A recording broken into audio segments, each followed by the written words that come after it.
may basher na si Ate R. Jobs, no, sinabihan siya na ginamit lang daw niya si Krishna. So gusto kong magbigay ng opinion at reaction dito. Kasi mga kaalagad, at sa pagkakataong ito kasi, hindi lang si Krishna ang pinupuntarya ng ilang taong patuloy na bumabatikos sa kanya mga kaalagad, kundi pati kami mga reactor na gumagawa ng content para ipagtanggol siya, kami na rin ang kanilang tinitira. Ay mga nagsasabi mga kaalagad na ginagamit lang daw namin si Krishna. May mga nagsasabi rin na ginagawa lang daw namin content si Krishna para magkaroon ng views. At mayroon pang ibang nagsasabing kung tunay daw kaming concern kay Krishna, dapat daw na tumigil na kami sa paggawa ng reaction videos tungkol sa kanya. Pero sandali lang, no, isipin lang natin na bago natin sabihin na ginagamit lang namin si Krishna, baka kailangan muna nating tingnan kung bakit nga ba may mga reactor na nagsimulang gumawa ng content para sa kanya. Dahil kung babalikan natin ang panahon kung kailan naging matindi ang kontrobersya kay Krishna, hindi naman lihim na napakaraming negative comments ang bumuhos sa kanya. Maraming nanghusga, maraming nagalit, maraming gumawa ng sariling interpretasyon sa nangyari.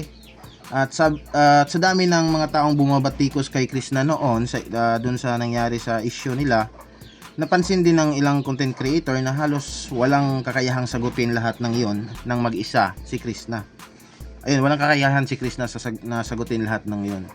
Isang tao lang kasi si Krishna, at gaano man siya katapang ngayon na magsalita para sa sarili niya, hindi naman niya kayang harapin ng sabay-sabay ang napakaraming komento, video, opinion tungkol sa kanya at basher na hindi maubos-ubos. Padami ng padami sila, no, napapansin ko lang.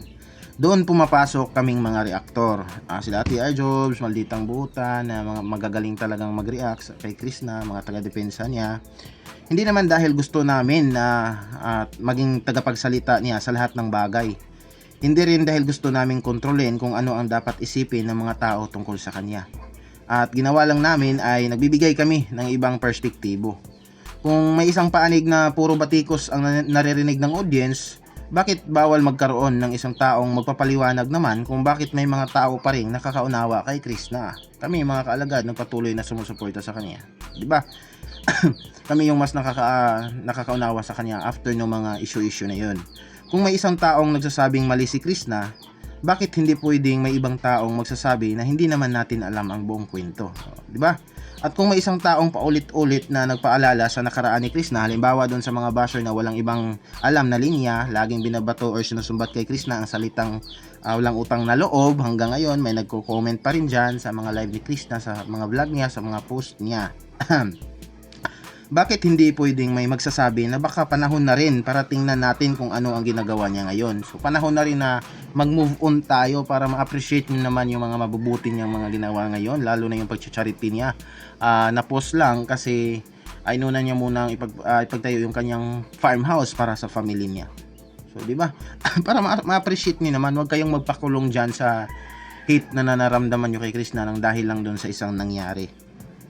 Hindi naman ibig sabihin na dahil dipensahan namin si Krishna ay sinasabi naming tama ang lahat ng ginagawa niya. Magkaiba iyon. Ang pagtatanggol sa isang tao ay hindi nangangahulugang kailangan mong sang-ayunan ang bawat desisyon niya.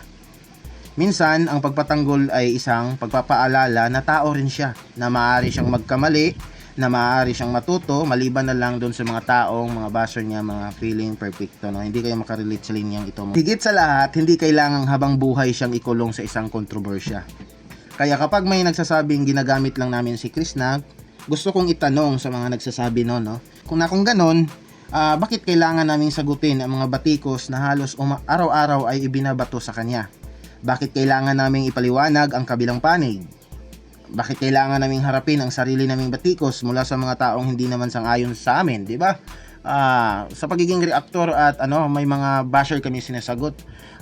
Hindi sa lahat ng video namin or malabas sa bibig namin na opinion ay sumang-ayon lahat yung mga nanonood. May iba talaga na salungat din, at yung iba hindi makapagtimpi is ibabash talaga. Kung ang gusto lang namin ay views, napakaraming ibang topic na pwedeng pag-usapan. So sinabi nga ni Ate R. Jobs dito na ayun, nabanggit niya si VP Sara. So yung mga vlogger ngayon talaga malapit ng eleksyon, malakas ang views ni Inday Sara.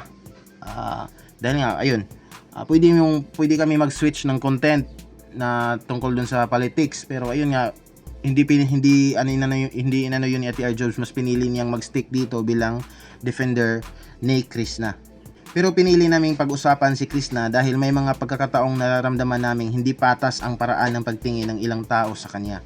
At oo, bilang reactor, alam namin na may kapalit din ang paggawa ng ganitong content.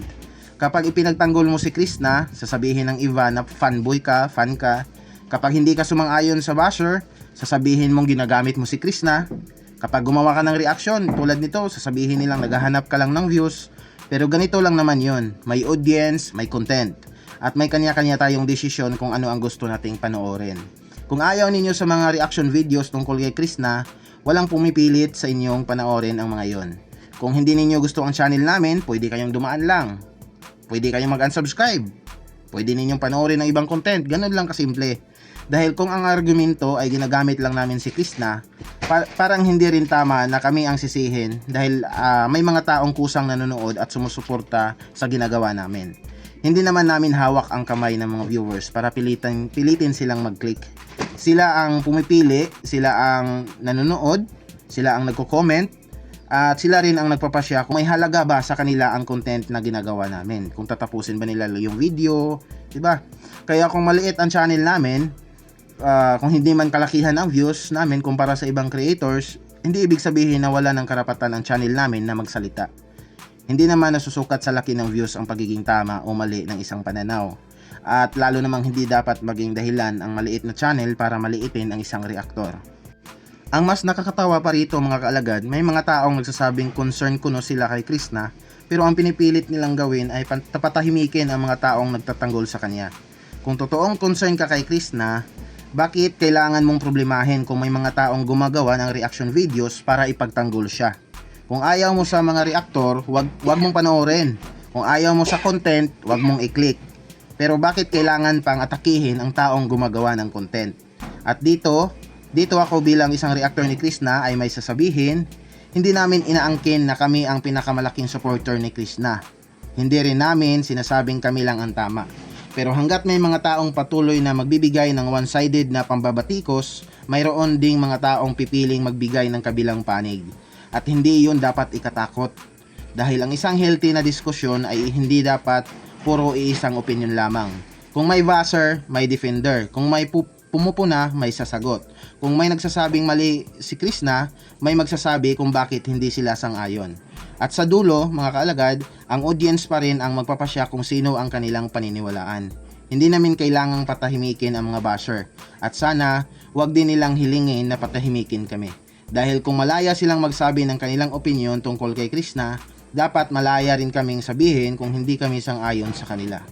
At isa pa mga kaalagad, hindi rin namin sinasabing kailangan naming ipagtanggol si Krishna habang buhay. Kung dumating ang panahon na may ginawa siyang malinaw na mali, maaari naman nating sabihin yon. At ang pagtanggol sa isang tao, hindi dapat maging bulag na pagtatanggol. Kung may mali, pwedeng sabihin na mali. Kung may tama, pwedeng kilalanin na tama. Pero ang hindi namin gusto ay yung parang wala ng karapatan si Krishna na magkaroon ng panibagong buhay dahil sa isang kontrobersya.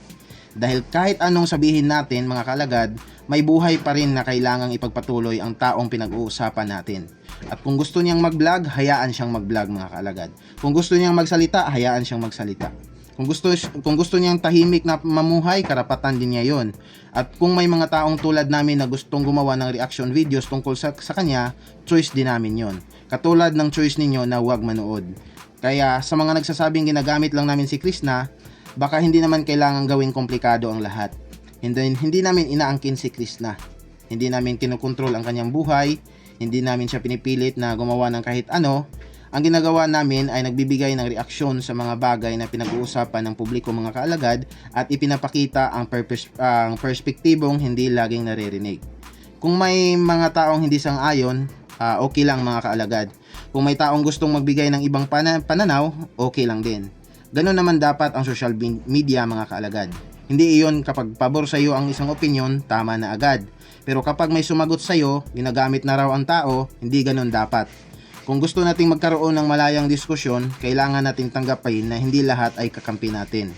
At sa aming mga reaktor na patuloy na gumagawa ng content tungkol kay Krishna, hindi namin kailangan ng patunayan sa lahat na kami ang pinakamabuting defender niya. Ang panahon at ang mga ginagawa namin ang magsasalita para sa amin. Kung may makitang mali ang audience sa ginagawa namin, may karapatan silang punahin yun. Pero kung ang dahilan lang ay ayaw nilang may sumasagot sa mga pambabatikos kay Krishna, ibang usapan na yon. Dahil hindi naman namin kailangan tumigil para lang maging komportable ang mga taong gustong magsalita laban sa kanya. Hanggat may mga taong gustong manood, magbibigay kami ng content. Hanggat may mga opinyong gusto naming sagutin, sasagutin namin. At hanggat naniniwala kaming may pagkakataong maging patas ang pagtingin kay Krishna, magsasalita kami. Hindi para makipag-away, hindi para manira, at lalong hindi para kontrolin kung ano ang dapat paniwalaan ng publiko, kundi para ipaalala na sa bawat kwento may higit sa isang panig. At kung may mga taong pinipiling ipaglaban ang karapatan nilang punahin si Krishna, kami naman ay pinipiling ipaglaban ang karapatan namin na hindi sumang-ayon sa kanila. Dahil sa huli, hindi naman kailangang mag-away ang magkabilang panig. Pwedeng magkaiba tayo ng pananaw, pwedeng hindi ninyo gusto si Krishna, pwede rin naman na gusto namin siyang suportahan, pero pareho tayong may karapatang magsalita. At hanggat may respeto sa isa't isa, walang problema sa pagkakaroon ng magkabilang panig. Kaya sa mga nagsasabing gamitin na lang daw namin ang ibang tao at tigilan na si Krishna, hindi namin kailangan sumunod sa gusto ninyo. Kung gusto ninyong punahin, gawin nyo. Kung gusto namin siyang ipagtanggol, gagawin din namin. At sa huli, ang viewers ang bahalang humusga kung alin ang mas may saysay. Dahil ang pinakamagandang depensa ay hindi iyong pinakamalakas sumigaw. Ang pinakamagandang depensa ay iyong kayang magsalita, magpaliwanag at manindigan nang hindi kailangang manira ng ibang tao.